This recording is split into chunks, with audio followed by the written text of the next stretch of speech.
So those are recording for everyone. Great. Okay, everyone, welcome to today's webinar. I am so delighted to be here with you on a topic that's so close to my heart, so close to the hearts of my team, which you can see in this great photograph over here. And today's webinar is all about how to be more inclusive at work. So whether you are interacting with a team on a daily basis, whether you're interacting with job candidates, whether you are interacting with customers or clients, in today's world, you want to make sure that you are showing up in a way where they feel safe, where they feel seen, where they feel heard, in a way where you're not going to get canceled, in a way where you can really live up to your employer brand, your corporate values, and show up in a way that is inclusive, regardless of your background, regardless of their background. But it can feel incredibly hard to do that. I myself, as an expert, I'm always still trying to remember, am I using the right lingo? Is this the most appropriate phrase? If you spend any time at all on TikTok, you'll be quick to feel like, wow, I don't know what's going on anymore. But hopefully over the next hour, I can give you some very practical, actionable tips so that regardless of what's happening, regardless of the context, you can interact in a way that you feel is inclusive, that the person you're interacting with feels is inclusive, and ultimately reach positive outcomes. So before I kick off and share some of these actions and advice, if you are new to me, if you are new to Hustle Crew, I'll tell you a little bit about us. I started Hustle Crew after quitting a toxic startup here in London where I live. I was the only Black employee at that startup.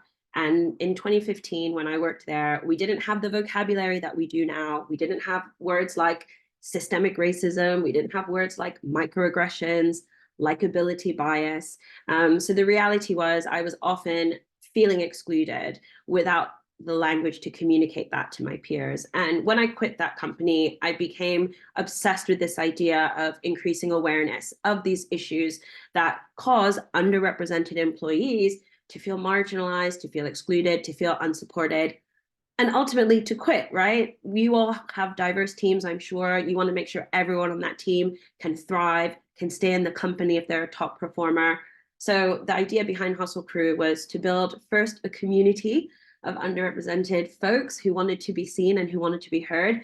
And secondly, turn the insight from that community into education and into training. And we're so proud of the fact that over the last 7 years that we've been around, we've been able to deliver training on topics like bias and how to be more inclusive to teams at the NHS, the Department of Education, Meta, Google, you name it. And what I'm going to do in this 1 hour webinar is give you insight into these Hustle Crew workshops. Now, a typical Hustle Crew workshop is actually in small groups.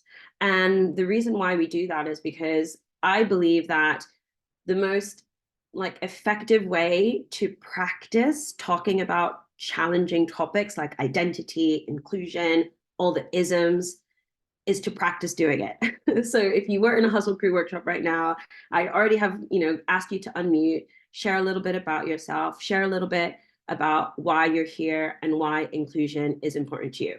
But there's close to 100 of us in this room today, so that's not going to be possible. Instead, I would invite you to participate in chat. Get comfortable talking about yourself and get comfortable talking about why inclusion is important to you. So I invite you, if you want to do a bit of practice now, to jump into the chat and let us know who you are, where you are, and why inclusion matters. And with that, I'm going to share a little bit about today's agenda. So I wish I could tell you that over the next hour, I will completely reprogram your brains so that you are never, ever, ever going to make a mistake again, and you're never, ever, ever going to say anything that's potentially offensive or, potentially going to exclude someone. I wish I could tell you that. But if I had worked out the magic to do that, I'd be a billionaire. I'd be on a yacht with Beyonce and Jay-Z, living my best life. Unfortunately, human beings are complex.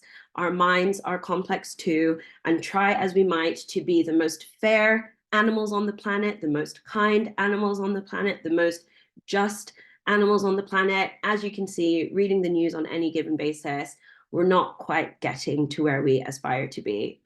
So one of the things I want to do over the course of today is focus on you as an individual, whether you are a leader, whether you are an individual contributor, whether you are a founder, whatever your role might be.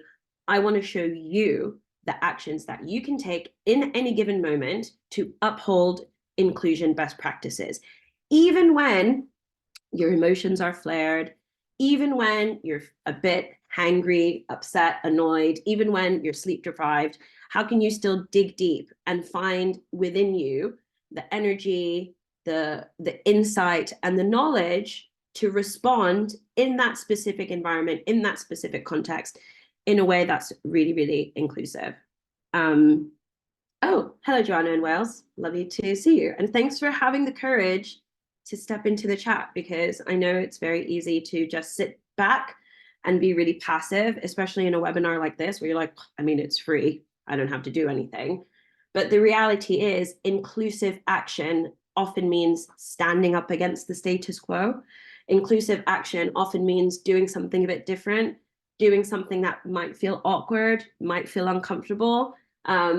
I always know that I'm doing things right as an ally because I feel uncomfortable, because I feel awkward, because I'm the person that's willing to not laugh at a joke that doesn't land quite the right way and kind of say, hang on a minute, why is that funny? And what I want to encourage all of you to do, if you are really serious about increasing the levels of inclusion in your team and in your organization, you have to lean into what feels scary, and you have to lean into what feels awkward, and you have to be willing to say something, even though you have no guarantees it's going to be the right thing to say. Because the only way you can learn, the only way you can grow, the only way you can realize what your limitations are and what you need to improve on is by doing the work of participating in the conversations, being curious, asking questions, being willing to get it wrong so that you can learn how to get it right. And that's true in inclusion work as well. So yeah, so great to see more and more intros. Hello, Maria. Hello, Rahima. So great to have you here. I hope to hear from more of you as we go on. So what we're going to do now is jump into a little bit of a check-in. I just kind of want to set the tone for the rest of the webinar. It's something that we do in a lot of our workshops. And if you're not already doing it as part of your meetings when you are in charge of convening a group in your team, I really recommend doing this. So yeah, we'll do a bit of a check-in, and then we're going to jump into inclusion for hiring, inclusion for teammates, and inclusion for clients before finishing with a Q&A. If you feel that your question hasn't been answered, please do ask your question using the Q&A function, which you can see in the menu, the Zoom menu, next to like mute and on chat. So let's do a little check-in. Please continue to share where you are and why you're here. It's really great to read it. I would like to establish some community guidelines. So you might be someone that is leading a diversity and inclusion group in your organization. You might be in the HR team, diversity and inclusion team, whatever it is. Whenever you're bringing people together to speak about a subject that is sensitive, can trigger negative emotions, it's really important to start that session with some guidelines like we're doing right now. So as a facilitator of this space, I want to remind all of you that this is a safe space, but it's also a brave space. As I reminded you just a few moments ago, I really want to encourage you to get used to being uncomfortable. Brene Brown, one of my favorite academics, calls this awkward, the awkwardness of learning, the awkwardness of practicing, the awkwardness of challenging the status quo, whether that's patriarchy, whether that's white supremacy, capitalism, whatever it is, the awkwardness of speaking out against that, the awkwardness of saying, hey, let's try it differently this time.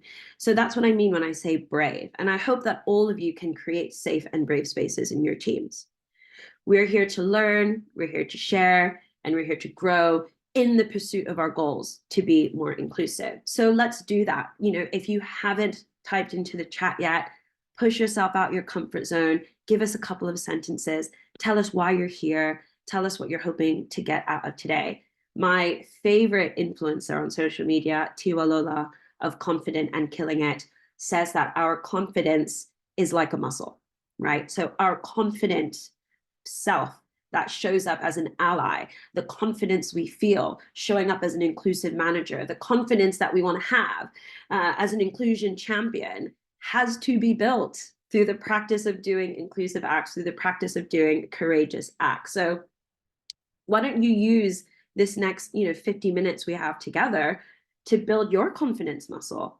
Practice your confidence muscle. If you're normally too shy to ask a question, to make a comment, to challenge, to clarify, I promise I'm not going to judge you. I'm also learning too. So consider this the place where you can really do that.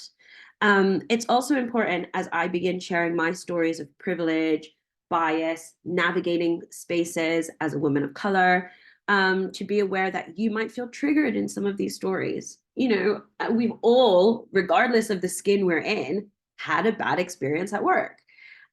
We all have a story we can think back on where maybe we're not too proud of ourselves, how we showed up in that moment, how we showed up in that space. I can think of many.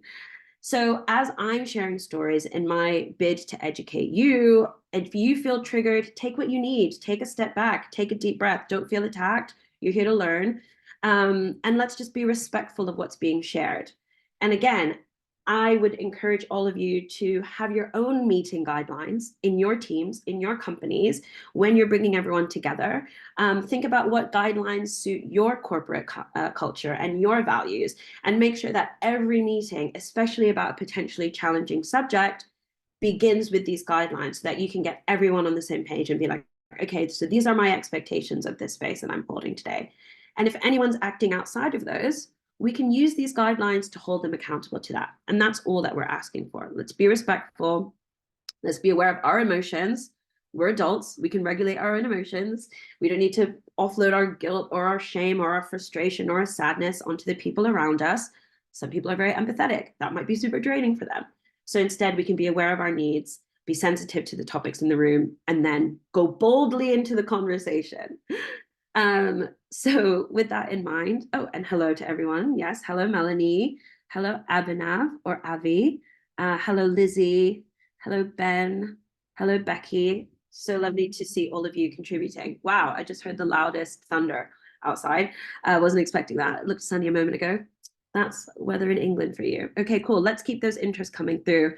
And as we move closer to the actions, I want to remind all of you of this metaphor for, learning, right? I love this idea that like our comfort zone is a safe space that we can just chill in. I feel like I'm in my comfort zone when I'm binge watching Netflix. I'm in my comfort zone when I am, I don't know, listening to Radio 1 Extra, like cooking dinner. Am I in my learning zone in those moments? No, because really the learning zone is categorized by feelings of discomfort. As an example, I don't know if anyone here is a runner or goes to the gym. There are those runs that you do, those workouts that you do where you didn't push yourself. You're like, do you know what? I showed up, that's good enough. And that is good enough, and that's great.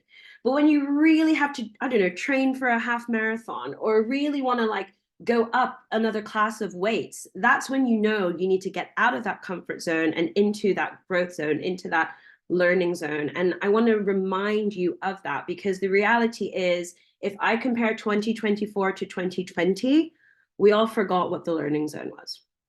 In 2020, with images of George Floyd's horrific murder, Breonna Taylor's murder so fresh in our mind, we were willing to entertain discomfort. But now we've become desensitized to it. There's conflict going on all over the world. We can't keep up. We have problems going on in our own worlds, whether that's cost of living or whatever it is. But the reality is, if we're serious about making positive impact, protecting the world and the planet for future generations, we have to do the work as individuals to manage our content diets, manage our media consumption, so that we can still show up with the curiosity and the energy to be uncomfortable at work. Because when we're uncomfortable at work, we're creating space for inclusion-related conversations to happen. When we can ask someone, well, what will it take, for you as someone of an underrepresented group to feel more included at work, and really listen to what they're saying. Yes, it's going to be uncomfortable. Yes, we're not going to have all the answers, but we're doing that work and we're making progress. So yeah, whether it's today in this webinar or future conversations you have with your team, do that check-in with yourself. Am I just staying in my comfort zone, or am I really like pushing myself into an uncomfortable space? Am I really willing to sit and listen and take this, even though it doesn't feel good? Because I think that's where real change comes in. I'm just jumping back into the chat to say hi to everyone. Hi, Becky. Hi, Sophie. So lovely to hear from you. Again, if you haven't had a chance to jump in, give us a shout. Let us know where you are and why you're here. So why we're here today, I really want to jump into the actions. These are some of the phrases that I shared on the registration page, and it sounds like they really resonated with everyone. So how do I share constructive feedback with teammates who don't share my lived experience? How do I ensure my biases don't impact decisions I make when I'm hiring? How can I get the best out of my diverse team? How can I ensure my client interactions are inclusive? So the first thing I want to start with is not actually what you should do, but rather what you should avoid doing. So feel free to get your notebook out, take a screenshot, whatever is going to be helpful for you. The first thing I really want you to remember is every situation is context dependent, right? I cannot tell you in this moment of time how to make sure every single interaction you have with a woman, a man, a young brown person, an old black person, a middle-aged disabled person will run as smoothly as possible, because everyone is a unique individual, and every day is a unique day, and every moment is a unique moment. I cannot give you that playbook where it's like, if you follow this script, you will never mess up. But I can give you the tools that you can remember, that you can think of, that you can use to facilitate that discussion and facilitate that interaction, so that you can at the very least minimize the risk of getting it completely wrong and, you know, really coming off as like a hostile, aggressive person or whatever. So the first thing I want you to focus on are these things to avoid. And the first one is making assumptions. And I'm going to go into more specific scenarios in a moment, but I wanted to just start with these. So let's say you're at an interview. What are the kinds of assumptions that you might make in an interview? Well, maybe you're already making assumptions about someone's abilities to perform in the role based on how they dress. So I know you're all in different companies, different places of work, but I don't know what might happen if I showed up for an interview at your company in my purple zip up hoodie. You know, maybe that's going to already start sending your mind off in certain directions about people that wear hoodies, or people who wear purple, or people who think it's okay to wear hoodies to an interview. Imagine I am someone on your team and I really need to talk to you. I really need to talk to you about Dan. I really need to talk to you about Dan in sales. Maybe you're thinking, oh, here she goes again. What is her issue with Dan in sales? Do you really know where my story is going? Do you really know what I'm going to say? I mean, if you can predict the future, tell me what the lottery numbers are, because I want to get rich. Of course not. You can't predict the future. So on any given day, because of how our brains are designed, because of the biases that we have, that research has shown we are making assumptions. But you have to remind yourself that assumptions are dangerous. Assumptions are very rarely 100% accurate. And more often than not, when we make assumptions about people who are different to us, people who we work with, people who we're interviewing, people who are our clients, we make a lot of these assumptions on face value. And face value is like 1% of what makes up my identity. I don't know about you, but making assumptions is so, so dangerous. So the first thing that you need to avoid is making an assumption about who someone is, what they're capable of, making an assumption of what they're going to say, making an assumption of what they think of you. All of these assumptions already will begin to shape how you interact with this person. And you don't want that. You want to stay open-minded. You want to stay curious. The next thing to avoid is shutting down. Often when conversations start veering into a space that we're not very interested in going down, like, I don't know, J.K. Rowling and the trans community, whoo, are we ready to open up that can of worms?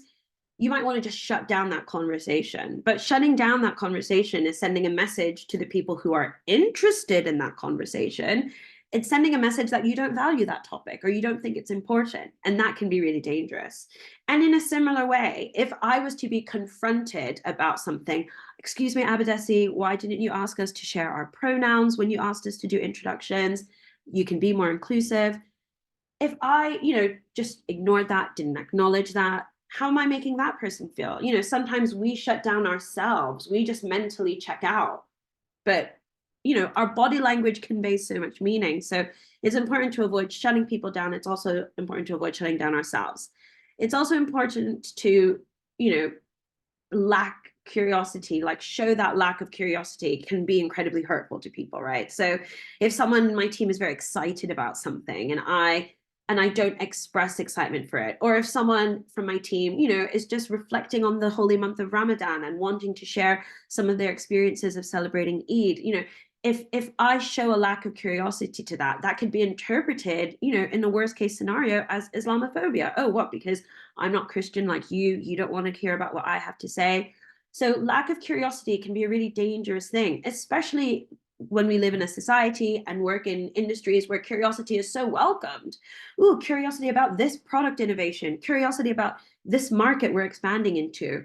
Well, what about curiosity for the people around us, for the working parents, for the adults whose parents have just moved back in with them, for the people who are going through huge life events, marriages, separations, divorces, whatever it might be, menopause, where's the curiosity we have for the people around us?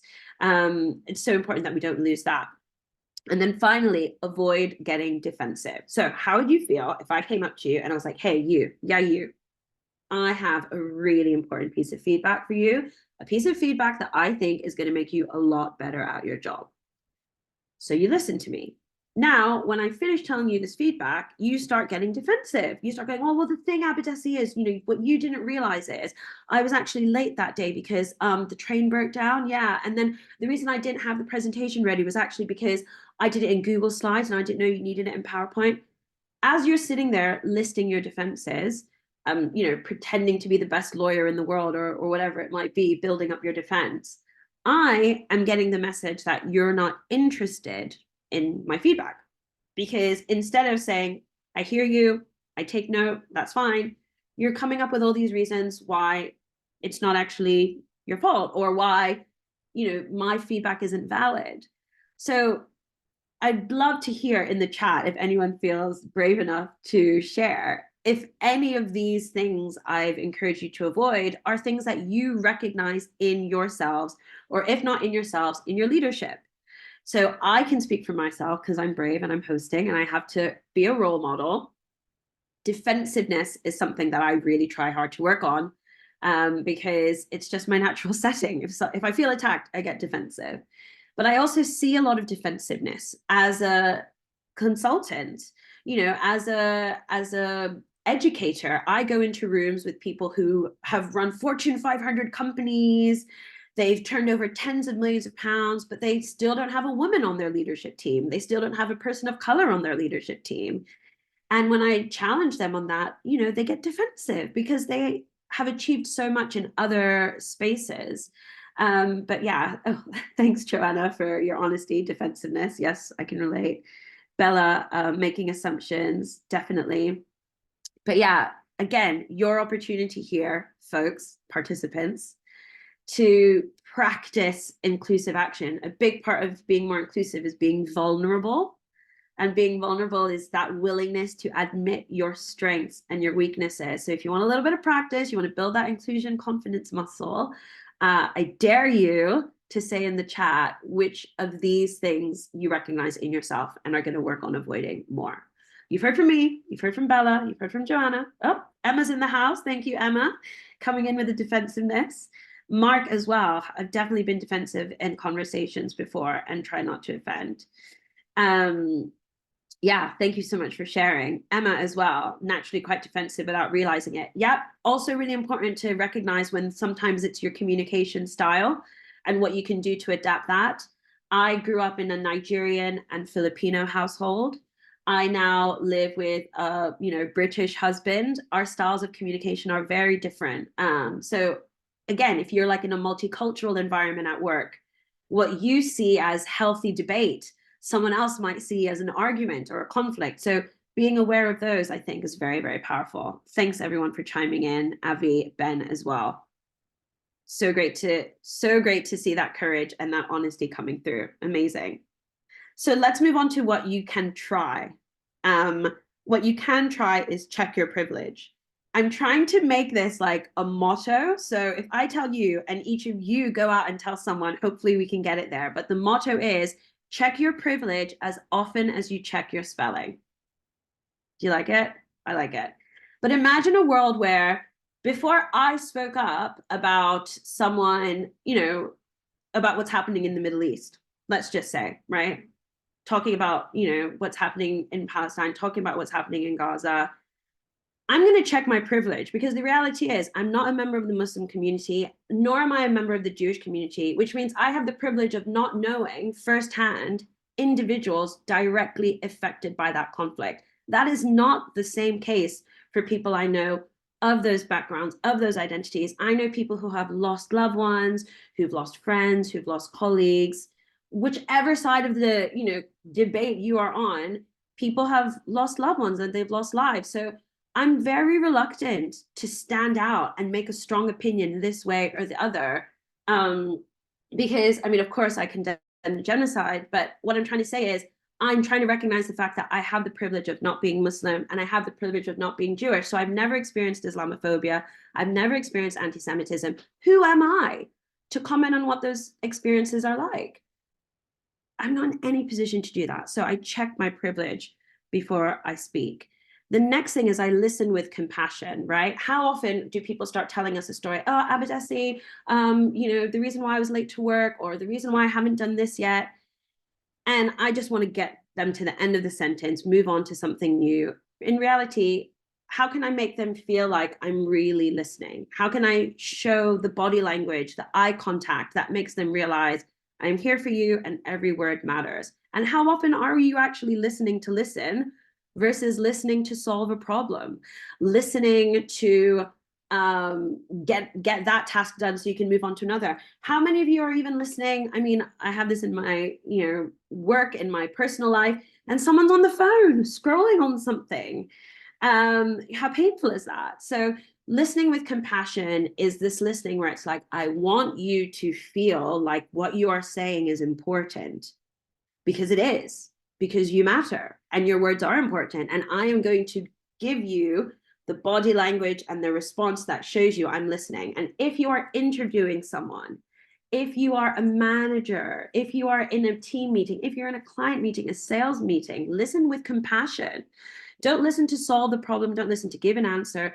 Listen where you're like, okay, I hear you. Yes, I hear you. The final few things, and then we're actually going to move on to privilege, because I can see the chat blowing up with some comments on it. Lean into your empathy. Empathy is putting yourself in someone else's shoes, trying to feel what they feel. If someone feels scared to talk to you because you're very senior and they're very junior, empathize with them. Do you remember your first internship, your first job, your first day of school? What did that feel like? No person is too big, too powerful, too senior to, not be able to remember a moment they felt scared, they felt intimidated. We're all human beings. So use your empathy to soften yourself and, have the appropriate level of sensitivity. Same with curiosity, lean into your curiosity. And the final thing I want to say is impact over intention. Think of what you want to be as a leader, an inclusive leader, a committed leader, a progressive leader, whatever that might be, and think of where you are now, and think of how everything you do and say aims to close that gap, right? Because it's very easy when the shoe is on the other foot. We can look at our politicians and be like, oh, you talk the talk, but you walk this walk. Or we can look at celebrities or, I don't know, cheating footballers. Like, we can look at everyone in the world and judge them and say like, oh, you say all this, but what are you actually doing? But when it comes to ourselves, suddenly we're all angels. Suddenly it's like, oh, but that's not what I meant to say. Oh, that's not what I meant to do. Does it matter what you meant when the reality is what you have said hurt someone's feelings? What you did made someone feel unsafe. It's not your intentions that land you in prison. It's not your intentions that land you gross misconduct dismissal from a company, right? I'm sure that whatever CEO of BP, chairman of BP, that got done for all of his affairs, I'm sure he intended to be a very sensible leader. But the impact of his poor decisions was that he was ousted from his job and lost his reputation. So you want to think about your reputation as an inclusive leader, your reputation as a business, and you want to think about not what you intend to do, but what you are doing. Because that's what matters, right? What you say is what matters. What you do is what matters. It doesn't matter if you posted a black square on Instagram in 2020, if today you're not asking Black people on your team, how are you? How's work going? Is there anything I can do to help you? Is there anything I can do to help? So yeah, I'd just love to hear from folks in the room what's resonating with you here. Are these things that you're already trying to do? Are you already trying to think of the impact of your words and actions over the intention? Or is that something you're struggling to do? Maybe for you, intention and impact are the same, and this doesn't make sense. You're like, Abadesi, I don't get it. I'd really love to hear from you on that. Please feel free to jump into the chat or post follow-up questions into the Q&A.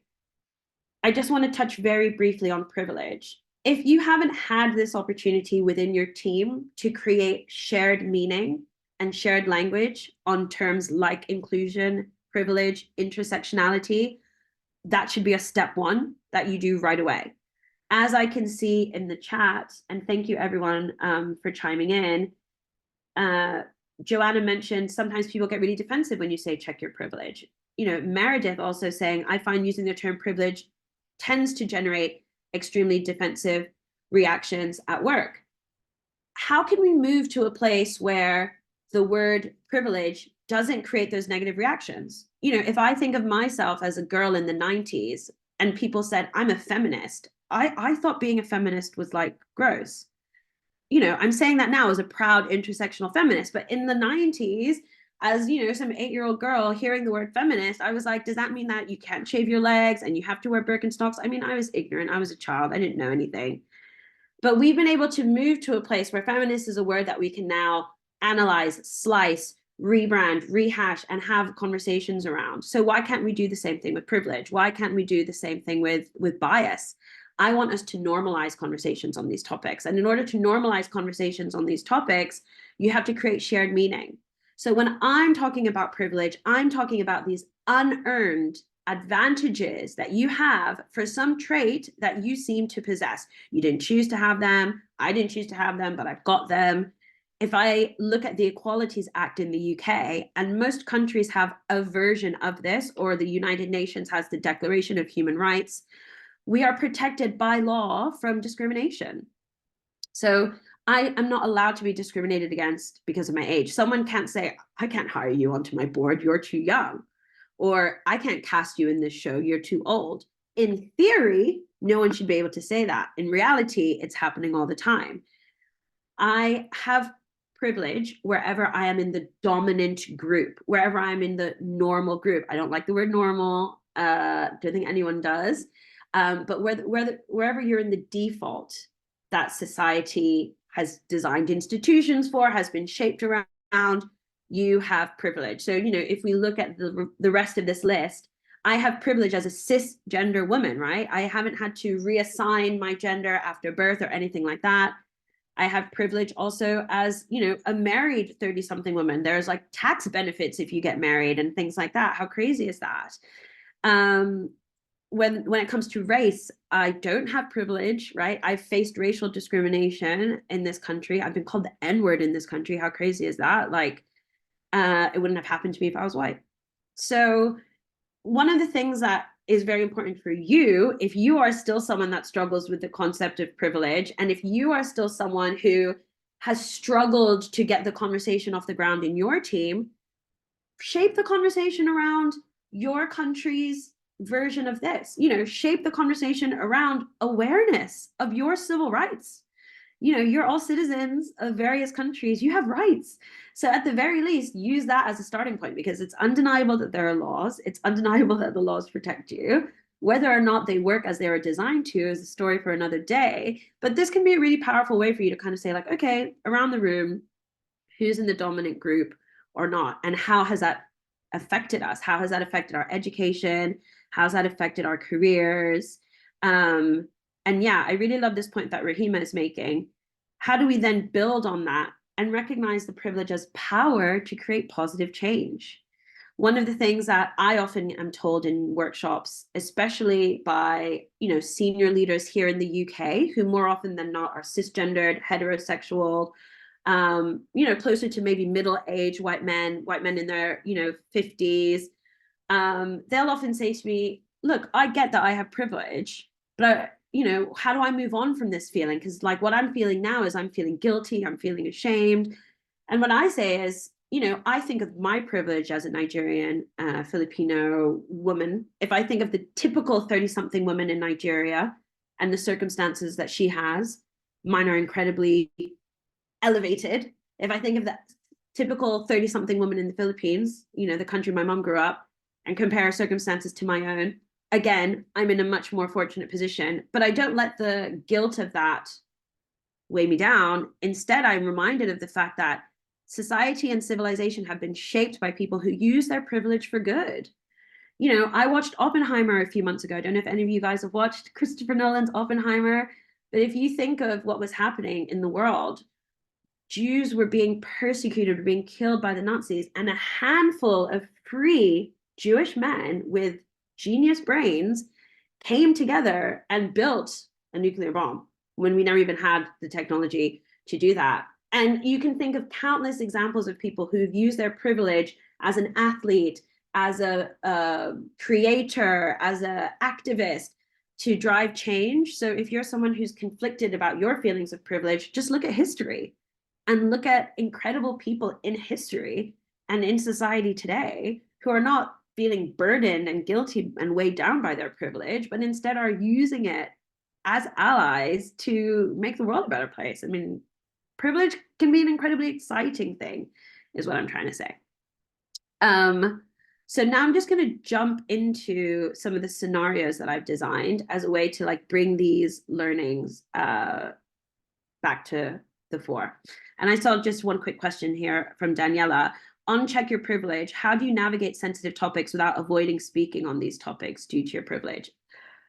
I don't think you can talk about a topic whilst avoiding talking about a topic. I don't know if that's answering your question very well, but I think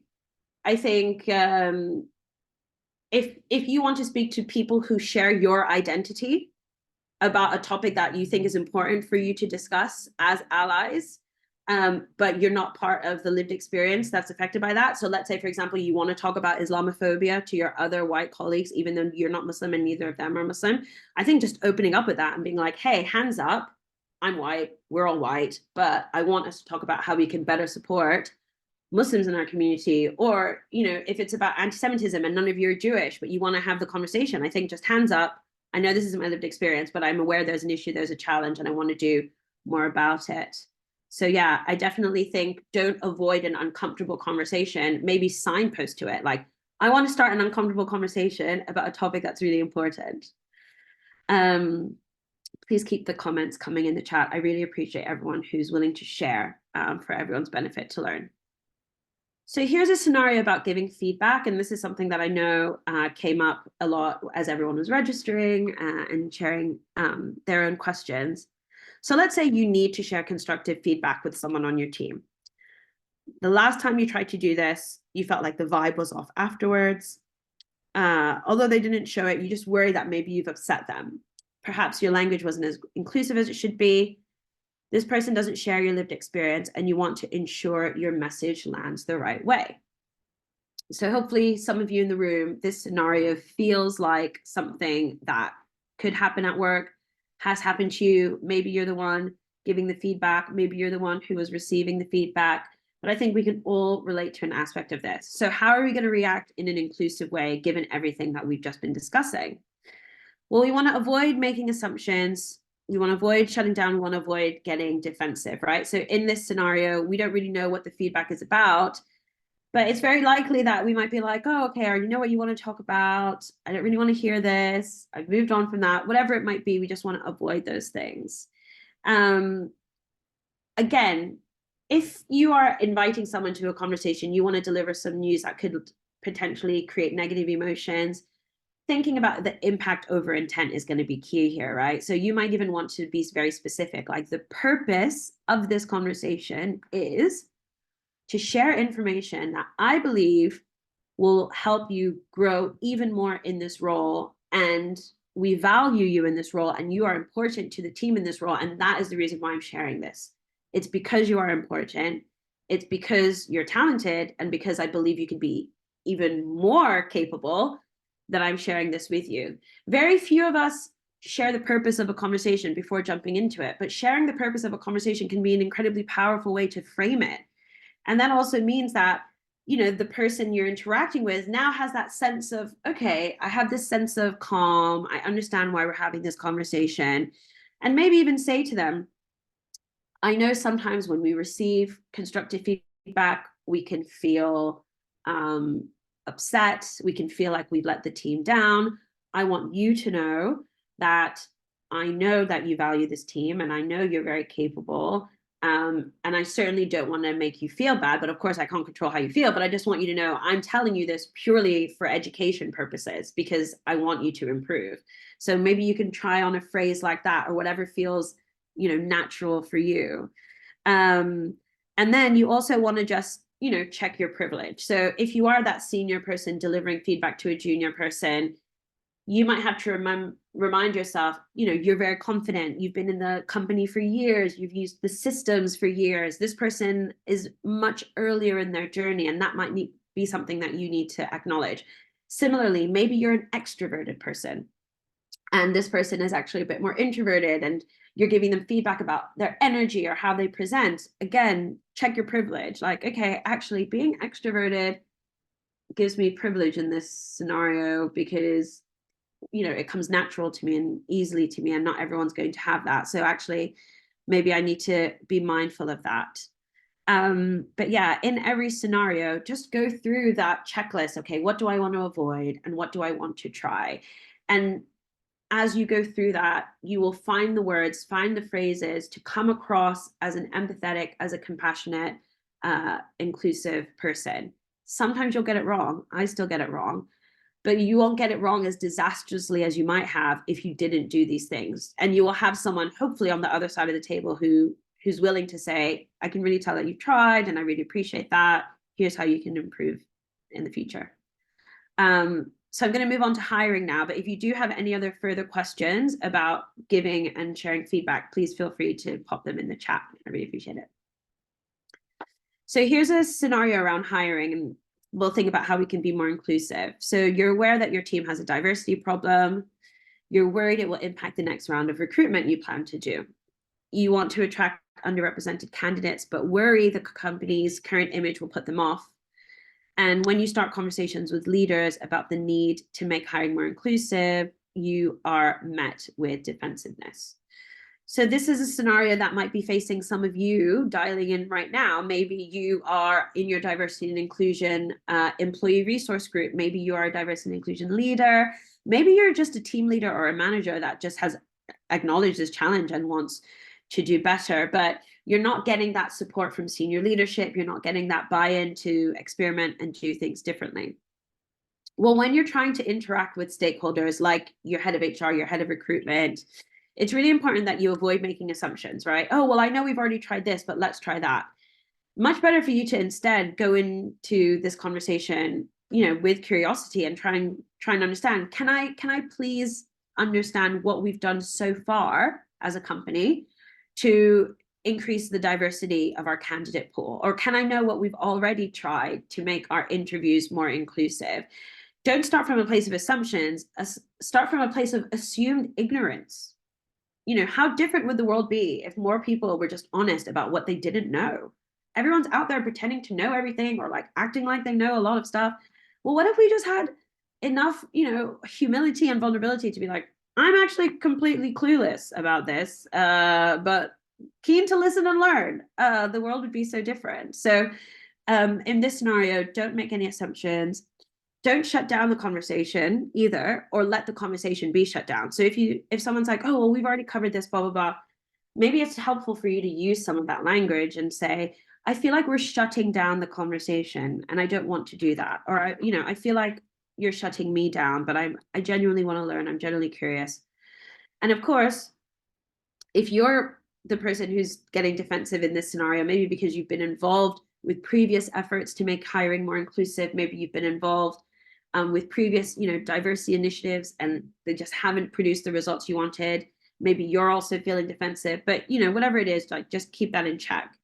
And instead, go back to that impact over intention. So why are you having this conversation? Why are you having a conversation about diversifying your candidate pool, diversifying your your interviewers, posting the jobs in more places, changing the way you inform job applicants about the process, whatever it might be. Why is that important? Why are you having the conversation?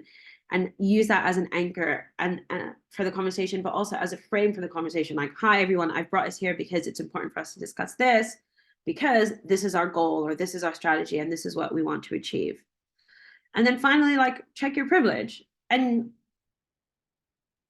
if you are a member of the dominant group, you have to remember that you can say things that people who don't share your privileges can't say.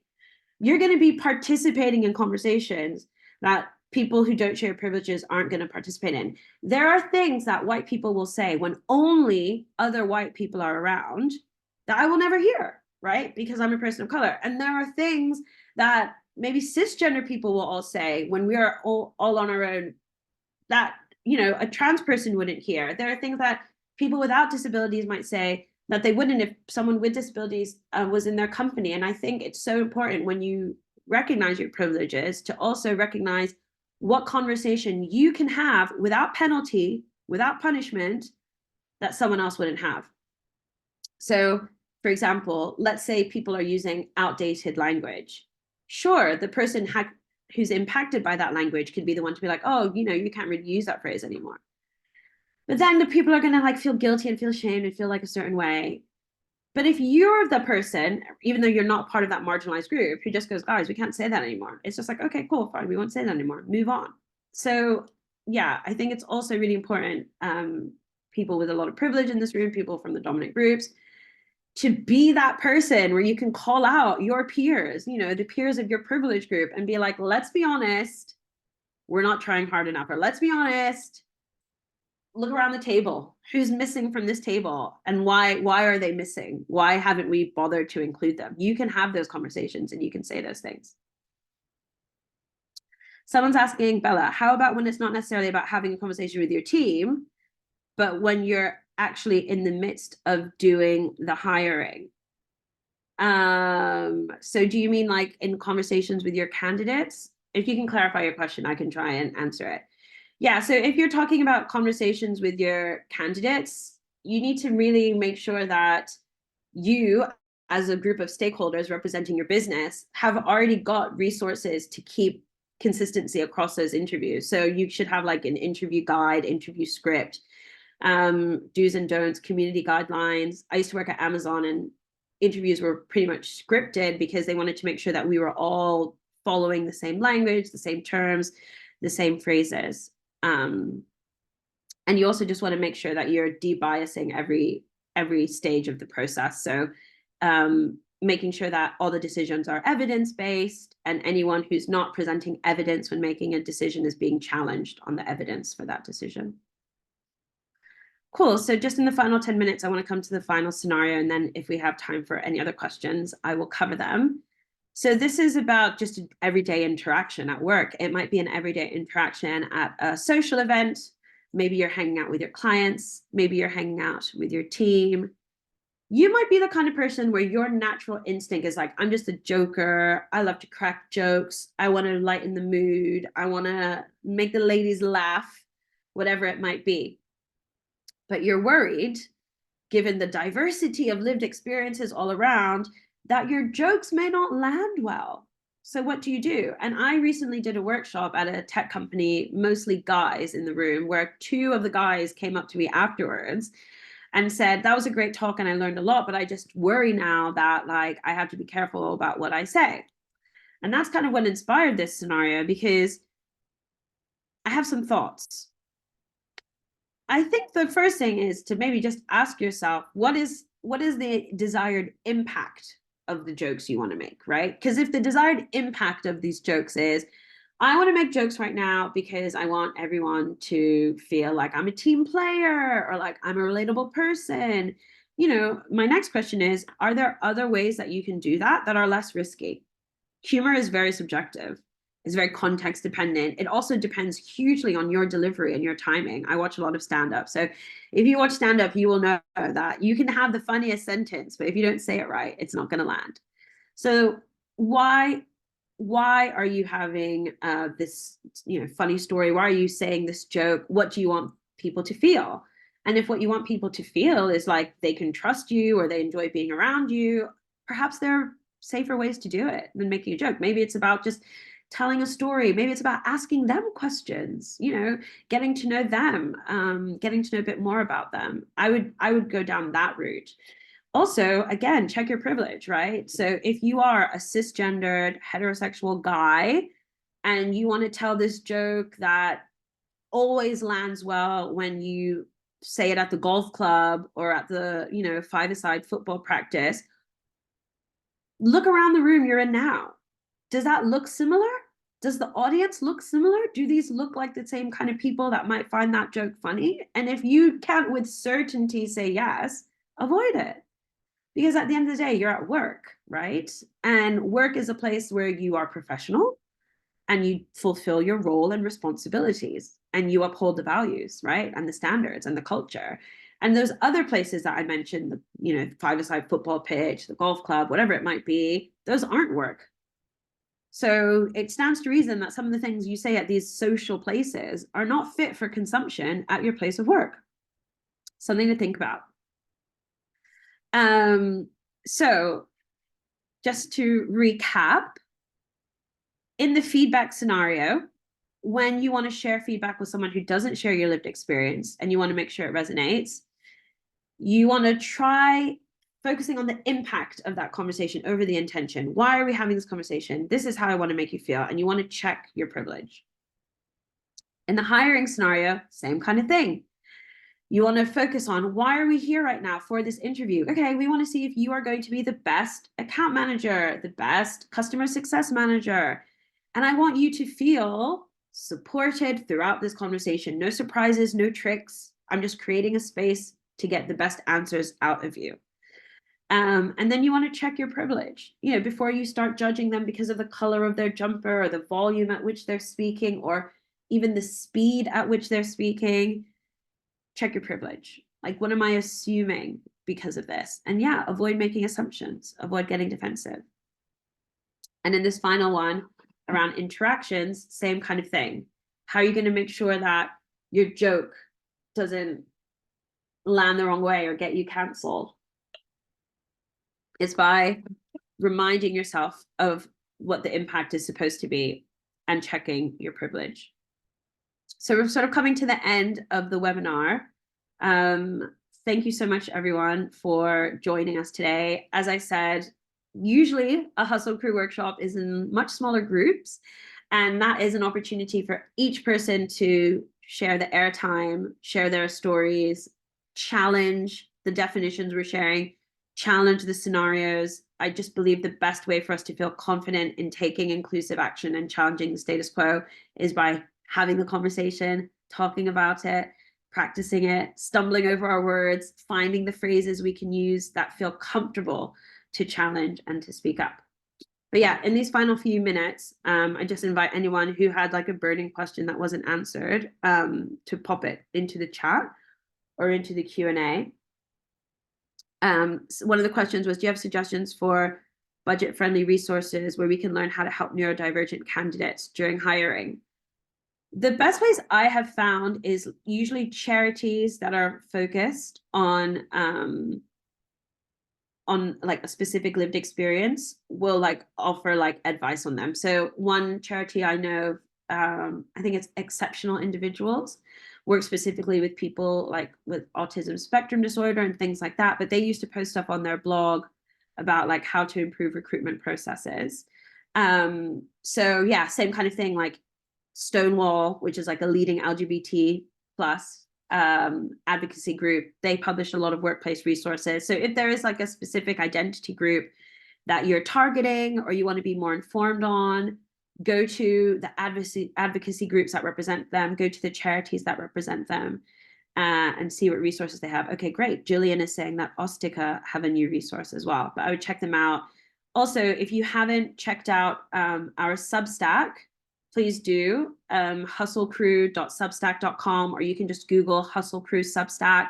We have a bunch of articles on how to hire more inclusively, how to make your recruitment practices more inclusive. They're all free, but you can check them out.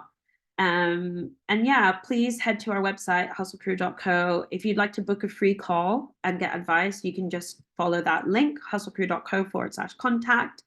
I'd be happy to speak with you, tell you a bit more about how we support teams. But yeah, thank you everyone who got involved. I'm still reading about all of you in the chat. I'll take it offline and read more about it then. Connect on LinkedIn. Just mention that we met here at the webinar. It would be great to see you there. I'm also on Instagram at Abadesi. I have a podcast, Techish, which comes out every Tuesday. There's a new episode dropping today, all about what's new in tech and culture. And thank you so much. I'll see you all soon. If you have any feedback on what we can do to improve future webinars or what we should cover, oh, great. Please let me know. One last question before we jump off from Marcus. What's a good way to initiate a conversation about someone's culture and background without making them feel like an outsider? The dreaded, where are you from? I mean, maybe if they're like wearing something, you can be like, oh, that's really interesting. Where did you get that? But yeah, I'd probably say that like, comment, like paying someone a compliment about something in a non-objectifiable way. Like, oh, wow, that's a really interesting name. I've never heard that name before. What does it mean? I like to ask people what their names mean if they have an interesting name. And that usually gets them to then start talking about the language that it comes from and the culture that it comes from. If they have, I don't know, like an interesting like attire, you might be like, oh, that fabric is really interesting. Tell me more about that. But I find that in general, like, as a conversation gets going and people start talking about their interests, talking about their lives, there's a way for you to compliment someone on an aspect of it and then like unlock a bit more info and insight about the background of that. But yeah, hopefully that is helpful for you, Marcus. And I will see you all soon. Have a good rest of your day. I'll send a recording out in due course as well. Take care, everyone. Bye.